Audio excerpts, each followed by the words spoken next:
I apologize. I do not know for whatever reason, for those of you who are watching live, that for the last 2 weeks, whenever I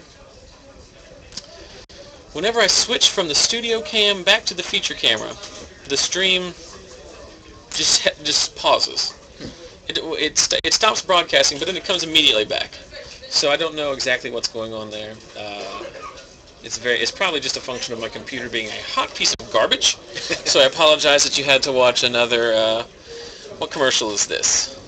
It's not Halo, is it? Resident Evil? PlayStation Store commercial. So I apologize for that. But anyway, we are back here. This is round 2 of Friday Night Magic from Lost Legion Games and Comics. Last round we told you there was 46 people. We were incorrect. 2 more people have shown up. We are now at a new record of 48. Wow. We have almost broken the 50-player mark. So we definitely appreciate everyone who's come out to play, and we also appreciate those of you who are watching us both live and after the fact online. So let's talk about our round 2 matchup. On the left, it's Victor Vasquez. Victor used to play a lot. He lives kind of out of town, so he doesn't get back down here as nearly as much as he used to. So it's good to see him back. He's playing a Rakdos Aggro deck, he said, that had Guttersnipes in it, so that's always good to hear. And then on the right, it's Alec Myers. He's been playing junk tokens the last few weeks, but now he is playing American Midrange. He is borrowing Restoration Angels before the tournament, so that's what he's on. I'll lean out here and give these guys the old high sign, or Michael Taylor can take care of that. They are good to go, as we'll see the usual game of rock, paper, scissors. Ooh, scissors lizard for the win. If you want to win your own playset of those cards, it's very simple. Just pay attention to the middle of this round when I flash up the giveaway, let you know how you can win your own playset of those bad boys. Did we really go all the way back down to 15 people? It usually takes a while for it to kick back in. We were up to 80 plus. And then the match ended, and then we dropped down to about 60 because people don't want to listen to me talk about stupid magic cards, which I can't blame them. I don't think anyone can blame them. But and then the stream stopped for whatever reason. That's very unfortunate.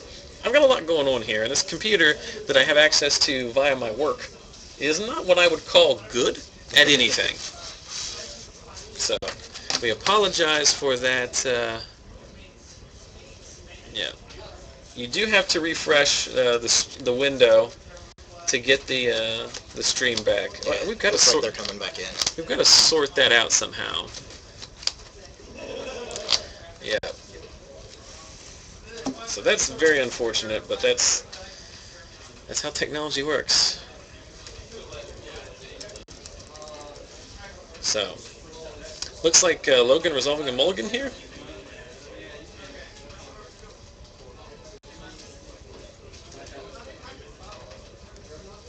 We had some issues earlier. It was really choppy. People said, and we lost some viewers that way, which that one I don't understand because that's never happened before. Because we actually had pretty good signal at that point.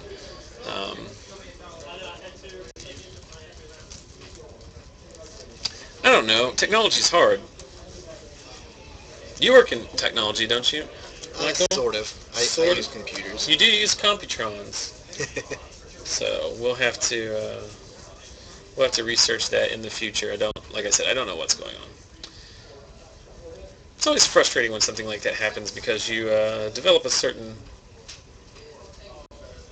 following. You get a certain amount of people watching you, and then all of a sudden, boom, technology screws you right over. Yep. You're back down to nothing. Well, the game has started.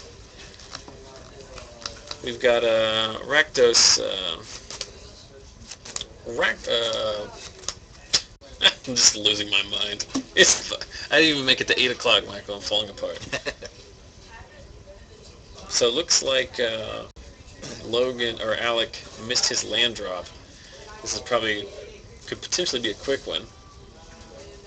As Victor's just old school on it, just lightning bolts to the face. Helion Crucible. Nobody wants to see the game end like this. This is not good television for anyone.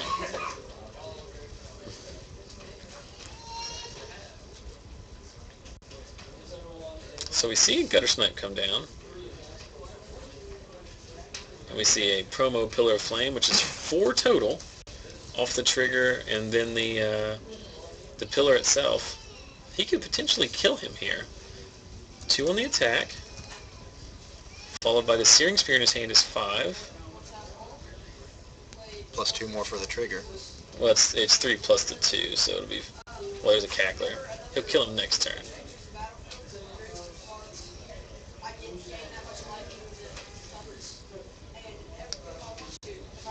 So Aggro Bolus coming down. I'm not a big fan of Think Twice against Rakdos aggro. No.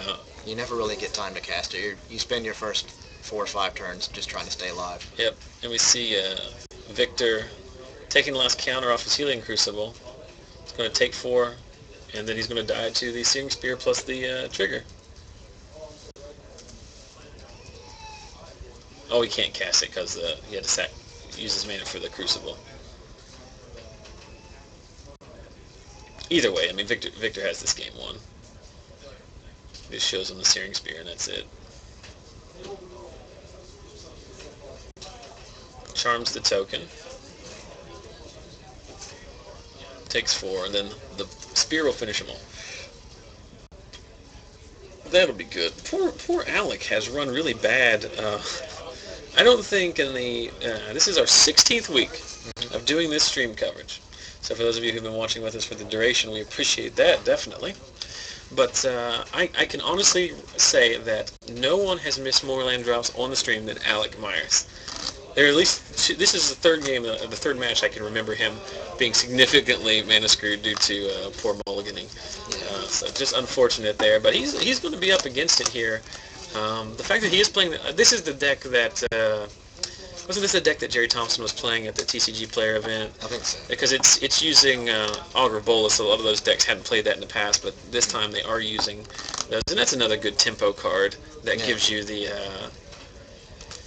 Comes down, hopefully... Yeah, and it blocks the... nets you a spell, and then... Yeah, they play so many spells, it's very unlikely that he'll whiff, and then the fact that he can profitably block Rakdos, Cacklers, and Gravecrawlers all day is... incredibly important. So it is a little awkward against the Knight of Infamy. He can't really block that guy, but otherwise he'll block all the good 1-drops. Yeah. There's a very funny joke from stream regular Allie Browning that once again I can unfortunately not repeat on camera, but that's what you're missing out. So if you want to get, this is the second week in a row I've said those exact things about how I can't repeat this, but it's the best thing I've read all night. But a question about why Alec kept, it's a risky keep 1 lander. I think he did mull to 5 on the play, so it wasn't necessarily like he wanted to keep the 1 lander. He had to mull into it and chose that. That was probably better than a random 4. Yeah. So. Yeah, sometimes your deck just doesn't cooperate with you. You just gotta shrug it off. I'm very hesitant now. Oh no, I don't need to.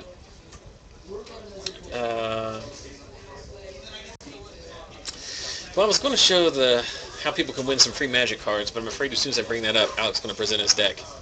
One thing I will point out to those of you who watched last week, because we have been getting the increased numbers, obviously, like I keep saying every week, that's a great problem to have. But we've had to rearrange this tabling in the store to make sure we can accommodate 50 people. So last week, our camera setup was a little bit different. The camera tripod was actually on the table that the players were playing on, and it was like riding a roller coaster while watching. But this week we got a little table back out there, so there's no more we don't need shock absorption. So, back to the match. I apologize for getting sidetracked, but we saw a early, what's it, a Rakdos Cackler that got Pillar of Flamed? What's the appropriate syntax on that? Pillar of Flamed? Pillar of Flamed. Pillar of Flamed. So now it looks like a sideboarded Duress probably coming in. We got an Angel, a Charm, a Terminus, and lands, correct? Taking the Terminus, and then plays a Rakdos Cackler, which will inevitably get charmed. I think I'd take the charm there. Thoughts? Yeah, I mean, the Terminus isn't going to be online for a long time. His game plan should hopefully involve winning before his opponent hits 6 mana. That is usually, as someone who has slung a lot of, was that Krinko's command? It looks like it was. Oh, so this is just balls to the wall aggro. Yeah. In the infamous Alec Myers bag of tokens. End of turn. Wait a minute. Midnight Haunting in this deck? Huh. The Jerry Thompson list wasn't playing that, right?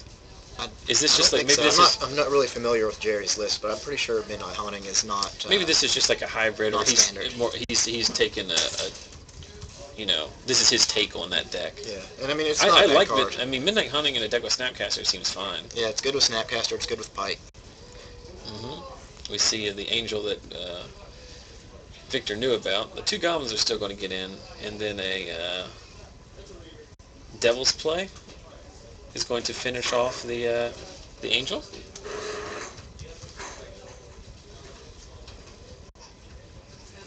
So Victor's stalling out a little bit here. He's got a Bloodline Keeper. That's surely a sideboard card, right? Bloodline Keeper? Mm-hmm. Yeah. I don't think that would be a main deck.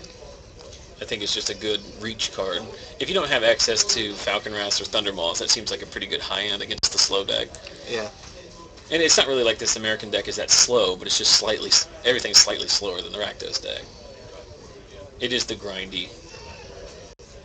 I mean, Bloodline, he's not the best card to have versus, like, Restoration Angel, but if you can just sit back on him and not swing and just pump out little vampires, then You see a Syncopate take out Chandra the Firebrand. I don't even think Alec looked at what card it was. He just saw it was a 4-drop, and he immediately put the Syncopate in the bin. The second Chandra sticks, though. It'd be interesting to see if those are main board or not. Chandra's another card that I think is oft underplayed. Pips Chandra down to 2 counters.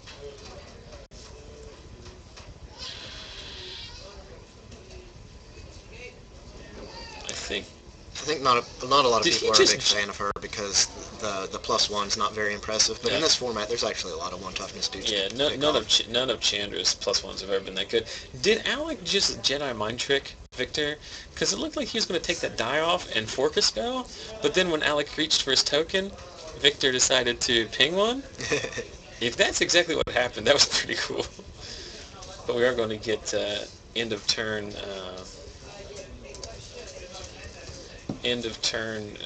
Crucible activation, or likely going to see the 4/4 haster from that Crucible come out, get in for some damage. Yeah, the chat brings up a good point that Chandra, as a Planeswalker period, in any of her iterations, has not been very impressive. Yeah, I've always been kind of disappointed by the lack of good red Planeswalkers, and they've only been getting worse. Koth is amazing, but Koth is amazing in one deck. Yeah. In a deck with 20 mountains in it, Koth is awesome. Yeah. And as someone who won a fair amount of money playing Koth, but he was only, like I said, he's only good in that deck. And whereas, like, Tybalt is not good in any deck. Tybalt is the worst. I'm really waiting for a good red Planeswalker, like a really good one. Yeah, well, people hope that there's going to be a Boros Gideon, and that might be the best. Yeah. The best I we guess can see. A Johnny Vengeant counts. He's It's very interesting that Alec left all these counter spells in. I guess you have to. They're all virtual healing salves or whatever, but he may have just not had anything better to bring in their place. I know a lot of people do not have sideboard slots dedicated to the Rakdos deck wins matchup. Although in our metagame, it's a clear mistake. Yeah, they really should. It's not going anywhere for at least a few more weeks. So we've seen Azorius Charm take out the Healing Crucible token. Seems like the best possible use for that. Victor's got a Sign in Blood, a Bloodline Keeper.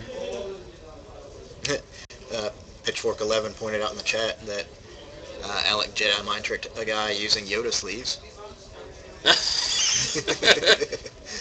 Oh, we got it all here. So Victor, in a predicament here. He is down to 9 life. Alec presenting not a 2-turn clock at this point, but his deck does play. If he's flashing for the red cards, I think he is, which should be Searing Spears. Well, he has Pillar Flame at least, so Pillar Flame for sure. Yeah. Could potentially be down to. Oh, he also has Angel Serenity in his deck. Some of the American mid-ranges play Thundermaw, but I don't know that his version is. Would you like to know a completely unnecessary bit of trivia? Sure. Those are Cliff Markham's Restoration Angels. Because Alec asked to borrow some, and I borrowed them from Cliff, and that's how that works. I'm that guy. guy who facilitates. But yeah, Victor running out of gas here. Everything, the 3 counter spells that Alec has played have netted him 2 Planeswalkers and a Bloodline Keeper. Seems good. Seems very good. More than anything, good for the stream, because that means likely We'll have a game 3. Game 3. Rakdos Shred Freak probably not going to get there. We are going to loot off the loot house, though. It's another card I like to see. Wasn't Travis Wu playing that in his deck, too? I don't think he was, actually. I know he's playing Kessig Wolf Run. Mm-hmm. Maybe he has to limit the amount of colorless lands he can play. Yeah, you can't play them all. So, down to 1 here. So, going to need some pretty drastic shenanigans from Victor. Draws a land off the top. He's got a Sign in Blood in his hand. You should Sign in Blood before attacks in case you draw a Shred Freak. Cast it, Victor. Cast it. I don't know if there's any sequence of cards he can draw. He can't Sign in Blood, can he? He's at 1. Oh, he's at 1. I'm the worst. At this point, Sign in Blood's a burn spell. You can't even cast it because you have to pay the life. I'm literally the worst Magic player in the history of mankind. What do we think? He can cast it on Alec, though, if it gets him at 2, right? Yeah, it's targetable. Alright, but that's not going to happen. Nope, Game 3 is going to happen. That's Game 3, right? That was Game 2. I mean, it is. It's yeah. So yeah, we're going into Game 3. I had neglected to update the scoreboard, but I'll do that now. As Alec Myers and his American Midrange deck draw even with Victor Vasquez playing Rakdos Aggro. So ideally, we're looking for this game to take 20 to 25-ish minutes. Yeah, it won't. It will take 5 minutes. If that happens, then it's obviously going to be a win for Alec. If it doesn't happen, it's most likely a win for Victor. It's the Rakdos deck on the play, which means all the 4-drops come out, and you just jam all the burn spells in. But this is an interesting build on Rakdos. It's a lot of burn-heavy thing. So it is a very interesting take on that list. Another very interesting take on how to start your games of Magic. Of course, Michael, that is to play rock, paper, scissors. Don't roll dice. Rolling dice is for, like, Depression era, like... Yeah, you gotta, like... My grandparents rolled dice. What happens if you roll off the table? Do you re-roll it? And flipping a coin is just a non-starter. I'm not even going to dignify that with a discussion. The only way to start a game of Magic, like we do here in all of our future matches, with a delightful game of rock, paper, scissors. If you want your own playset of cards, well, you're in luck. We're giving them away.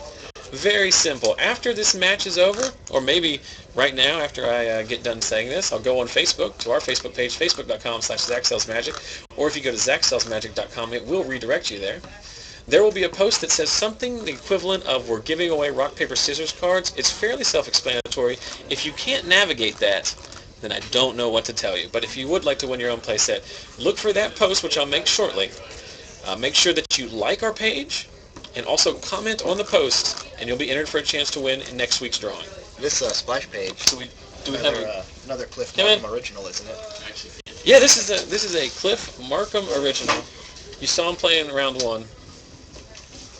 You could see his creations in round 2. So I'll go ahead here while we're doing all this nonsense. As we are joined now by Logan Cutlip. Did you win that game? I did. So you've won. Both of your games. One a win, one a loss. Or matches, I should say. A total of about 15 minutes, it looks like. That one took less than 20 minutes, and your first match took literally 5 minutes. No, I lost the first game when I came in here. No, I wasn't actually done. Oh, we went to 3 that's games. a little bit of miscommunication. Yeah, we went to 3 games. Did you win or lose? The first round? Yeah. First round, I lost. You lost 2-1 to the curse deck, and it was a monstrosity. Well, we will discuss that in no short order later on. Yeah. Right now, we'll get back to the action. I have yet to make the Facebook post, so you'll have to wait. I told myself I was going to post before I mentioned that tonight, because it seems out of order. But anyway, back to the action here. Turn 1 Rakdos Cacklers got in for some damage. We see a Guttersnipe, which actually does a ton of work. And I guess that explains why he's playing things like Krenko's Command and a little more burn. Get more of those Guttersnipe triggers.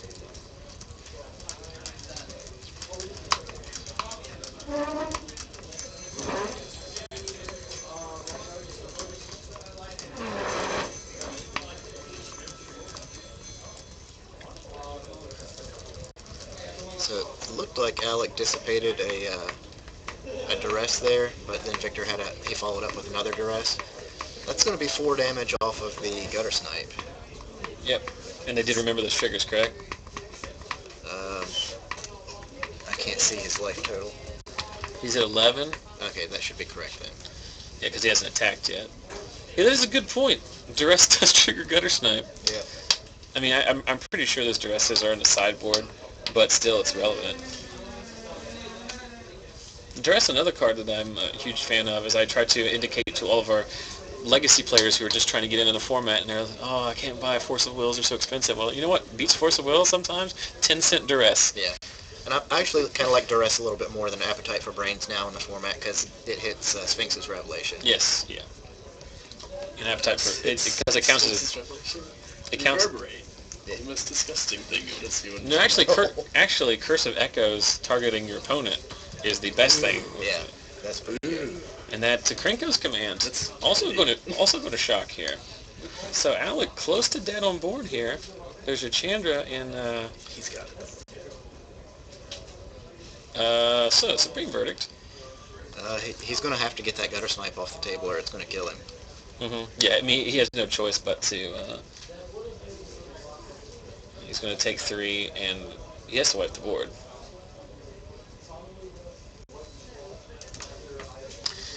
Logan, you're friends with Alec. You can come. You always come here in the same car, right? Yeah. He plays really fast. Yes. Every time he's ever. I mean, like just the mechanics, just very very fast. He It's very tough to keep up with. He always plays extremely fast, no matter what. Like, it's just how he is. No, there's nothing wrong with it, but it's just absolutely not. But I mean, just from oh yeah, so hard. It's so hard to keep up with them. And there's an elixir, and he does have elixir mana open. Do you know if he plays that main, the elixir? He has one main, one side. Do you know what he would side it in against? Do you think he brings it in against Aggro? Or is it like a long game kind of thing? I'm not sure. I think you'd want it in this matchup, wouldn't you? All I know is that, but he asked me earlier for an elixir, and I was like, how many do you need? He was like, you should elixir now, so that Victor can't, in response, do something degenerate. Yeah. Because Victor was tapped out at that point. He's going to have to do something about this. Oh, that's why he didn't tap out. Rested. He needs to get Chandra off the table too. Pike and equip. It's going to kill Chandra. Yeah. I don't know how many he's got, but it's enough. He can't afford to let a 4 burn spell resolve. And it looks like Victor might be out of gas. He does have that Crucible though. Yep. But Alec back up to 9 now, off of popping it. And I mean the game. That obviously that's a nombo there with the Pike and the elixir, but you gotta do what you gotta do sometimes. Well, the Pike still is relevant in this matchup because it gives first strike. Yeah. And it lets your Aggro Bolus trade with stuff. Well, always trades with stuff profitably. Yeah, I would gladly take the 5 life over the graveyard full of stuff that I can't use. Yeah. You need to change Victor's life. I don't have to do anything, Logan. Don't come in here. I said you need to. I didn't say you had to. Well, I heard what I wanted to hear, and I told you what I wanted to say. Devil's Play for 5-ish. Possibly the only thing that Victor can do to survive.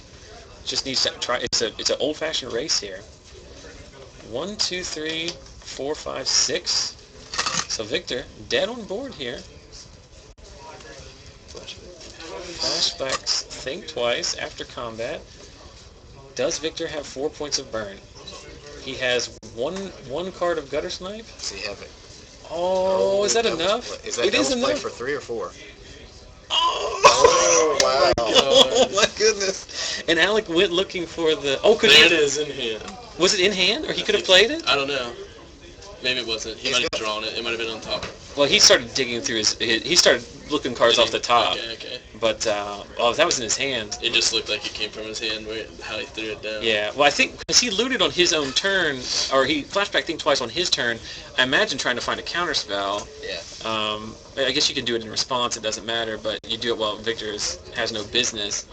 But, geez, I forgot about the Devil's Play. I think there's a lot of games in Magic that have ended with someone saying, I forgot about the Devil's Play. Yeah. I mean, Devil's Play is just one of those cards you throw in your deck.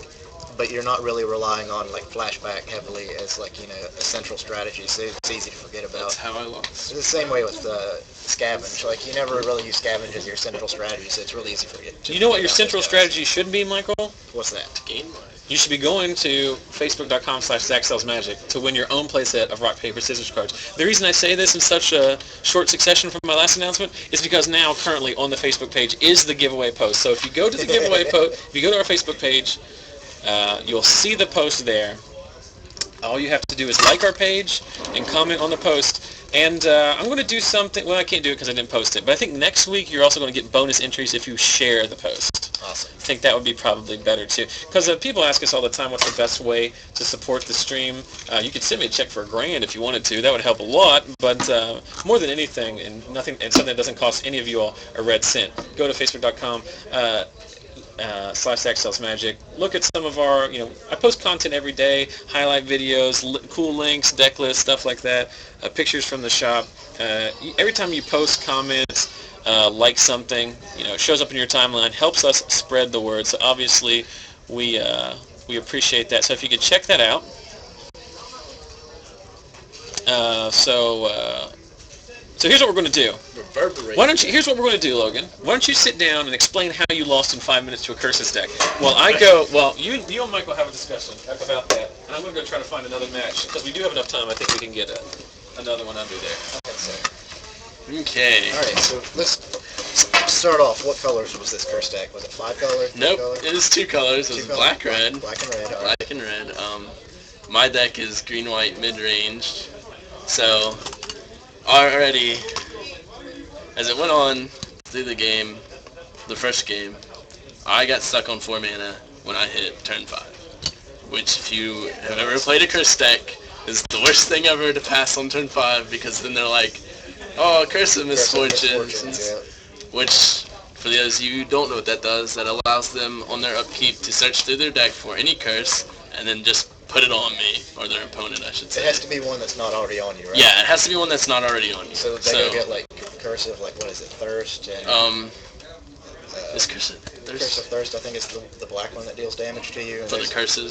And then there's the red one that deals damage to you. He only has 4 in his deck, which was Curse of Misfortunes, Curse of Death's Hold, which is your creatures get -1/-1, Curse of Bloodletting, which doubles the damage from any source dealt to your opponent, and then I don't know the name of the 4th one that he had. I can't remember it, but on your opponent's upkeep, it deals damage for the number of curses attached to them. Yeah, that's. So is it Curse of Thirst? Okay.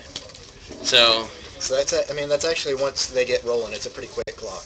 Yeah. It was nasty because I hit turn 5, didn't draw a land, had 3 Thragtusk in hand, had an Armada Worm, and I was like, this is dumb. Had no mana dorks. All I had out by that time was an Azorius Arrestor, which didn't help me at all because he never played a single creature. It was just there to attack, and 2 Visionaries because I was trying to cycle through for some land there. Yeah.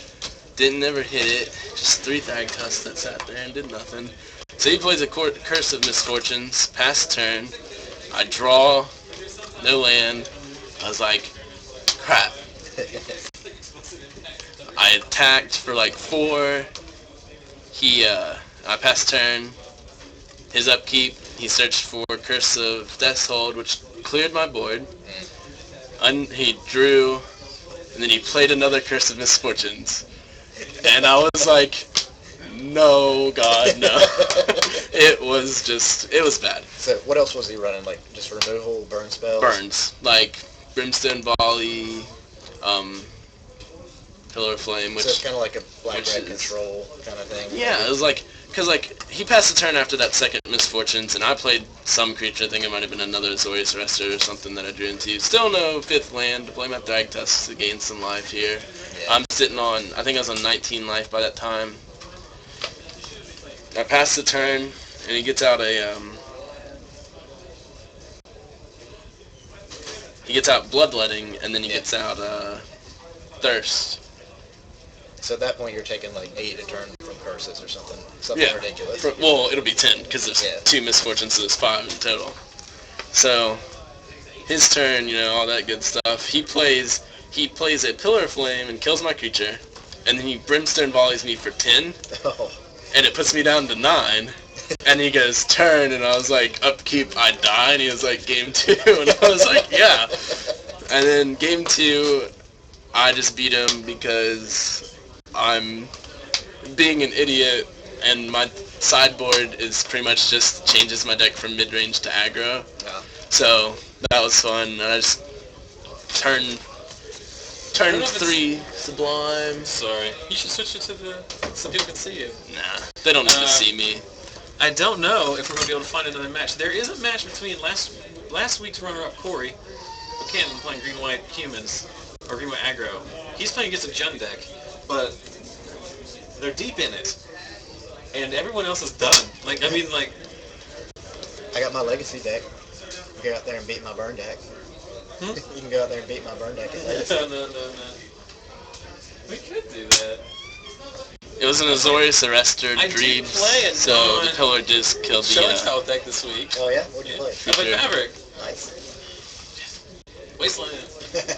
Alright, I'll continue talking. Okay. So what'd you play in round 2? Oh, some jank mono red burn. So you won round 2. Pillar does kill creature. Azorius Arrestor is a 2/1, so Pillar would kill it. The Pillar will remove it from the battlefield. It doesn't technically die.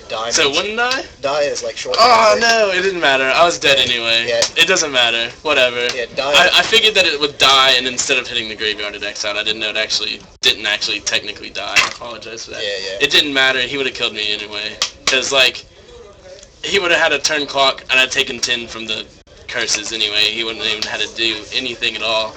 And I checked my deck. There was not a land on top. Oh!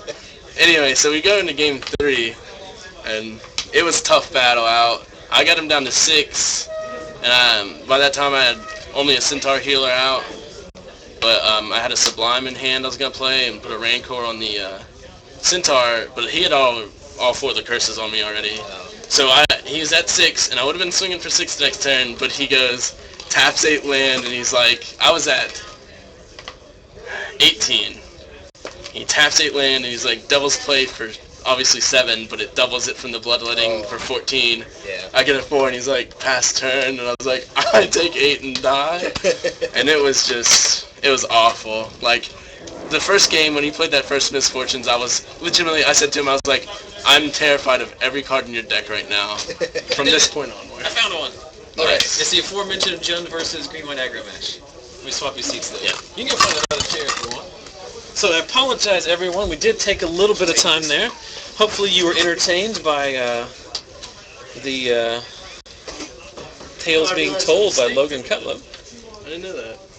Did you realize you shouldn't have lost? No, I would have still lost, but I wouldn't have lost that turn. What it was the Pillar of Flame killing the dude didn't actually Azorius Arrestor didn't actually kill it. Yeah, it has to go to the graveyard to die. I didn't know it actually, I thought it'd still kill it, but it exiled it instead, and I didn't know it actually didn't technically die.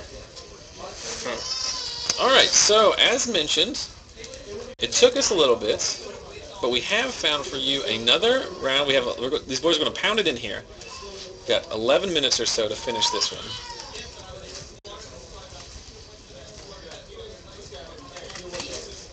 If it comes down to it, I might go out there and have JB give them a couple extra minutes for because they did have to shift over. But that is the nice thing about having, we've mentioned it before on the stream, we now have, it used to be just the Wild West out there when it came to choose your own table seating. Yeah. But now we have, which worked fine when you had 20 people, 25 people. Everybody could play their favorite spots. When you have 50 people, you've got to have a little bit of order. Yeah. And it's very nice for me because the way we've set it up is all the top tables, like the first 8 tables, are all in a row, very conveniently located for me. So I can just go out and figure out who the good decks are very quickly. So it looks like Micah Taylor on your left. He usually plays down in Huntington at the next shop down. Actually, Cory does too. You know Micah, don't you, Logan? Yeah. Yeah. Micah. I talked to him before the tournament. Nice guy. It's good to see him up here. Said he was in the area. Decided to mix it up. He's playing a Jund deck. I'm not sure exactly what you would call it. Ramp mid-range. We'll see. It has Huntmasters in it and Olivia's. So And then Cory, you'll remember from last week, he came runner-up in last week's FNM playing green-white aggro.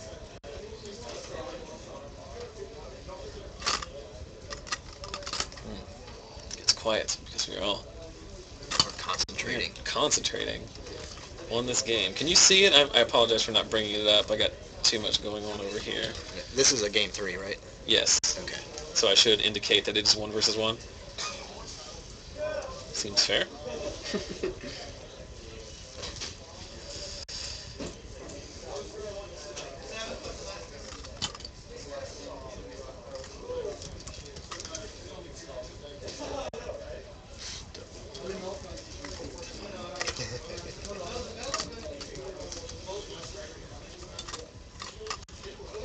What's happening? Charm made a knight. He attacked. Drops him to 18. Not a whole lot of action so far. Whole lot of nothing going on. John just a little slow to get started. So. Well, John doesn't really do anything until turn 4 other than reactively burn out your stuff. Yeah. Like the Searing Spear. No, Abrupt Decay also works.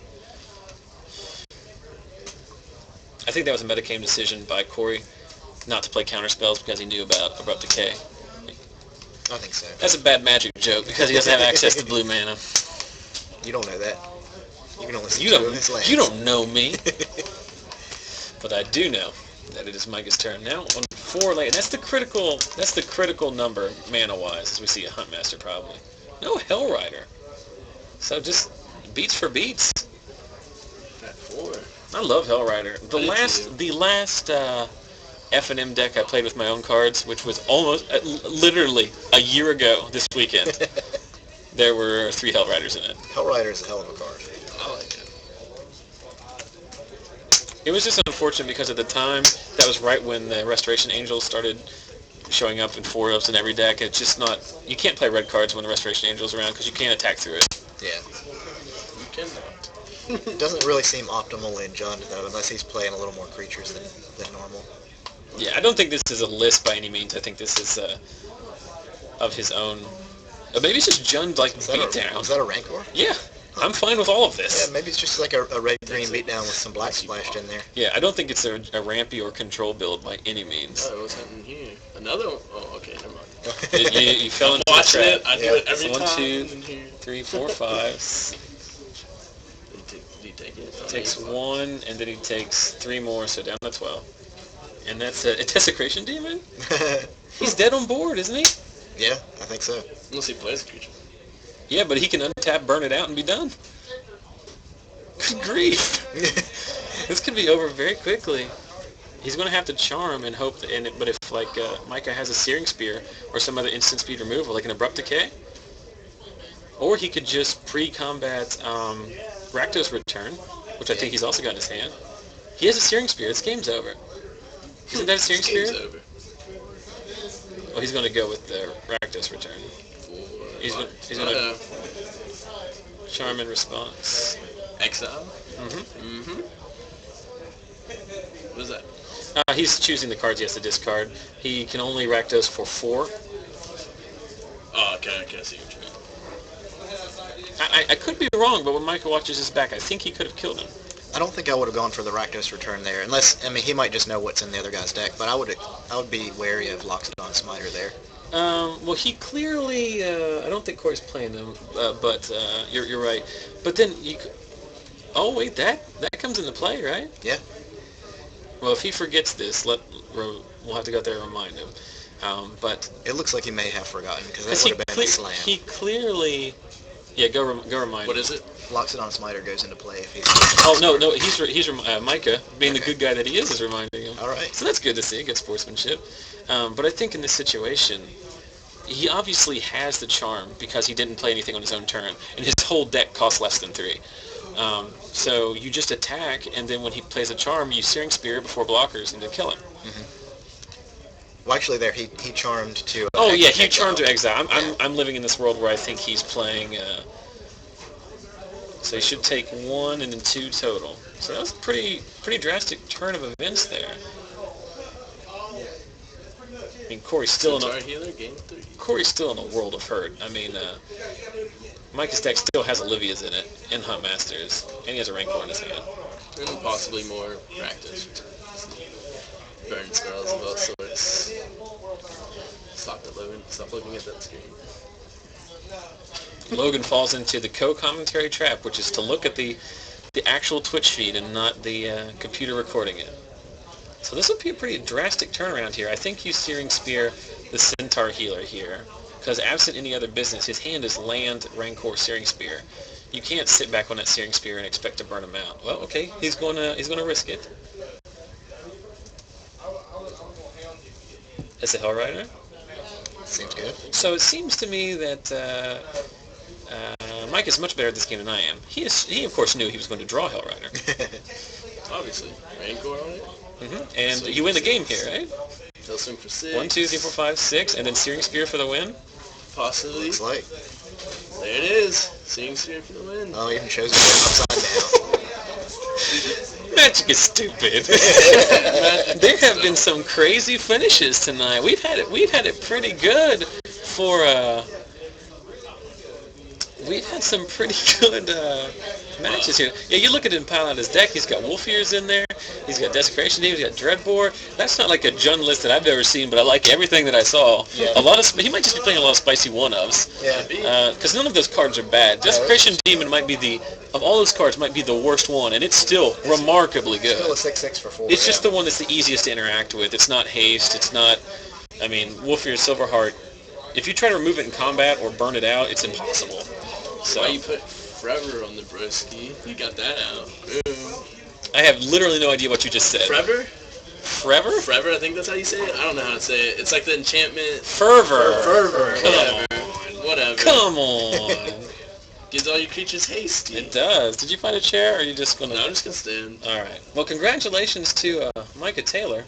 Not Michael Taylor. Yeah, his name is dangerously close to mine. It's a little unsettling. That's the only thing. You don't know the man, but that's you have a little bit of trepidation because just that are you concerned honestly, that he's trying to jack your swagger? Honestly, growing up as a Michael Taylor, you get used to it very, very quickly. Okay. There are a lot of us out there.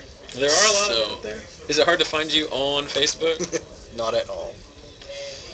Well, welcome back to the Broom Closet. My name is Zachary Evans. This, the aforementioned Micah Taylor, and that, the floating torso of Marshall University student. Is that correct? Yes, that is correct. Logan Cutlip. So not to rehash, we are three minutes away from the end of the round. We're 3 minutes away from the end of the round. So obviously we're not going to get another match, but we will have. Look, we have not disappointed tonight. Round 1, we saw Omniscience and Door to Nothingness. Not only did we see it, we saw it win. We saw it win. We saw Cliff Markham break his bad luck streak. In game 2, the first round, we saw Flashback Devils play in game 3 for Exaxes, while Victor Vasquez was dead on board. And then in the bonus match, we saw some relatively interesting some play there as well with, again, exact damage with the burn spell in hand. So pretty good Magic tonight. That's what happens when you have 48 people show up for your FNM. You're going to have some very good matches very early in the tournament. Let's go through here briefly, talk about some of the decks that that I know is out there. Adrian, did Adrian beat you? Okay, Adrian Mullins, who's playing Curses, he's 2-0 now. He was playing John Dunlap, who was playing pretty stock Falcon Wrath Aristocrat Rakdos list, and I said, how'd it go? And John just said, I got stomped. So apparently Adrian is crushing hopes and dreams out there. It is absolutely so we will try to get him on camera this next time.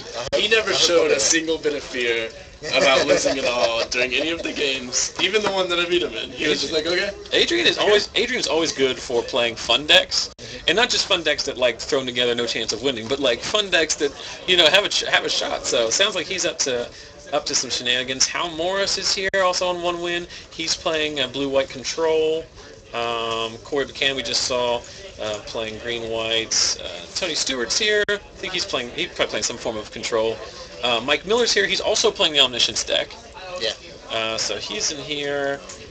Brandon, what's Brandon playing? Brandon Hart? Brandon is running Naya. Yeah, he's Naya. He's running Hunt Masters, 4 bonfires. You know, etc. the good old shenanigans. The good old one. Yeah, Brandon been on Esper Tokens. Brandon played Esper Tokens against Adam Vickers, the local legend, a few weeks ago, and what was arguably the best match we've ever had on the stream, I think.